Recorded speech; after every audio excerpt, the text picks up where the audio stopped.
আটলান্টায় আর্জেন্টিনার প্রথম অনুশীলন সেশন সেটা শুরু হলো। তার আগে আর্জেন্টিনার মিক্স জোন অপরচুনিটি ছিল, সেখানে এসে কথা বলেছেন গনজালো মন্টিয়েল, অ্যালেক্সিস ম্যাকালিস্টার এবং রড্রিগো ডি পল।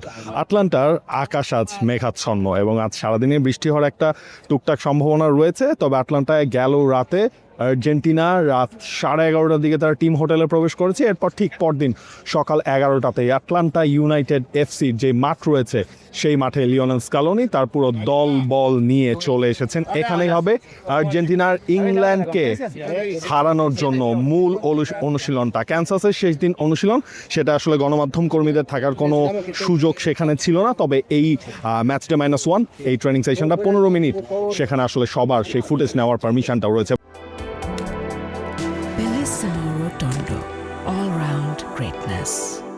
এবং এখান থেকে যা দেখা যাচ্ছে লিওনেল স্কালোনি, লিওনেল মেসি তারা আলটিমেটলি সবাই মাঠে নেমে পড়েছেন এবং এই জায়গাটা ইংল্যান্ডের বিপক্ষে এই ম্যাচের উত্তেজনা অনেক রয়েছে। আর্জেন্টিনা এবং ব্রিটিশ মিডিয়ার অনেক অ্যাটেনশন রয়েছে। তারপরও লিওনেল স্কালোনি তিনি চাপ মুক্ত থেকে এই ম্যাচটায়, এই সেমিফাইনালটায় তিনি তার দলকে মাঠে নামাতে চান। এই জায়গাটায় যেটা হচ্ছে অনেকগুলো পরিবর্তনের কথাবার্তা সেখানে শোনা যাচ্ছে। আর্জেন্টিনা ফরমেশনও চেঞ্জ করতে পারে, তেমন পরিবর্তনের কথাও শোনা যাচ্ছে। আর্জেন্টিনা দলের 9 জনের জায়গা ফিক্স, 2টা পজিশন নিয়ে লিওনেল স্কালোনি তিনি একটু চিন্তা ভাবনা করছেন।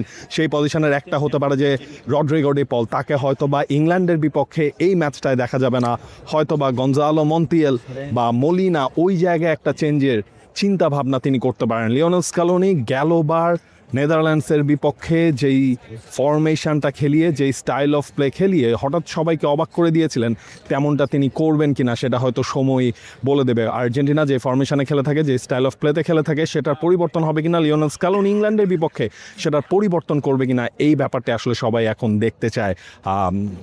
উইং ধরে ফুল ব্যাকদের আরও সাপোর্ট, 5 জন ডিফেন্ডার নিয়ে খেলবে কিনা, অনেকগুলো প্রশ্ন আসলে সেখানে রয়েছে। 2 জন প্রপার সেন্টার ব্যাকের সাথে আরও একজন সেন্টার ব্যাক সেখানে অ্যাড হবেন কিনা, নিকো গঞ্জালেজ এই ম্যাচটায় থাকবেন কিনা, সিমিওনে এই ম্যাচটায় খেলবেন কিনা, স্টার্ট করবেন কিনা, সেটা নিয়েও কিন্তু আসলে প্রশ্ন অনেক রয়ে গেছে। আর্জেন্টিনা তারা চাপ রাখতে চায় না। এর আগে যেসব ঘটনার কথা বলা হচ্ছে সেসব তারা হচ্ছে তাদের নিঃসন্দেহে ইন্সপায়ার করছে, বাট এই match completely different. Lionel Scaloni সেটা তিনি জানেন। মাঠের এক কোণে দাঁড়িয়ে তিনি তার চিন্তা ভাবনাটা করছেন কিভাবে এই ম্যাচে ইংল্যান্ডকে বধ করা যায়। লিওনেল মেসি তিনি নিঃসন্দেহেই সবচেয়ে বড় ভরসা। তবে মেসির সাথে গেল ম্যাচে আমরা দেখেছি আলভারেজ গোল পেয়েছেন লাউতারো মার্টিনেজও। সুতরাং এটা নিঃসন্দেহে লিওনেল মেসির দলকে একটা সাহস যোগাবে যে ফরওয়ার্ড লাইনের অন্যরাও গোল করতে পারছে। এবং লিওনেল স্কালোনি বেশ ভালোভাবে এই টেস্টটা কিন্তু করিয়েছেন যে কিভাবে হ্যারি কেইন এবং কিভাবে জুড বেলিংহ্যাম এই দুজনকে আটকে রাখা যায়। আর্জেন্টিনার সেন্টার ব্যাকদের ওপর, আর্জেন্টিনার রক্ষণ ভাগের ওপর নিঃসন্দেহে বিশাল একটা চাপ কিন্তু পড়তে যাচ্ছে। আর্জেন্টিনার আটলান্টায় এই হচ্ছে একমাত্র অনুশীলন।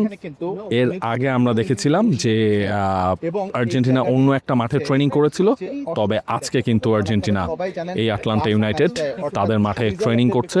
নিকো গঞ্জালেজ তাকে পাওয়া যাবে কি যাবে না এটা নিয়েও একটা কনফিউশন রয়েছে। আর্জেন্টিনা দল যখন একটা জায়গায় ট্রেনিং করছে তখন হচ্ছে অন্য পাশে আমরা দেখছি নিকো গঞ্জালেজ তিনি বসে রয়েছেন। দেখা যাক শেষ পর্যন্ত লিওনেল স্কালোনি তিনি তার ফরমেশন কি বের করেন, তিনি তার কৌশল আসলে কি বের করেন। তবে আর্জেন্টিনা ফাইনালে যদি তারা যেতে চায়, যেটা করতে হবে ইংল্যান্ডকে এই আটলান্টাতেই হারিয়ে উড়াল দিতে হবে নিউ জার্সিতে।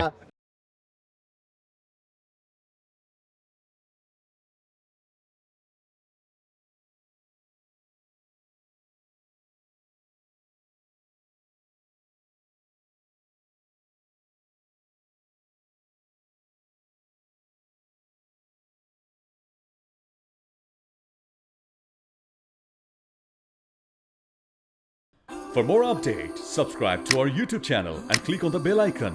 Follow us on Facebook and Instagram. Download T-Sports app to enjoy exciting games and highlights. Visit tsports.com.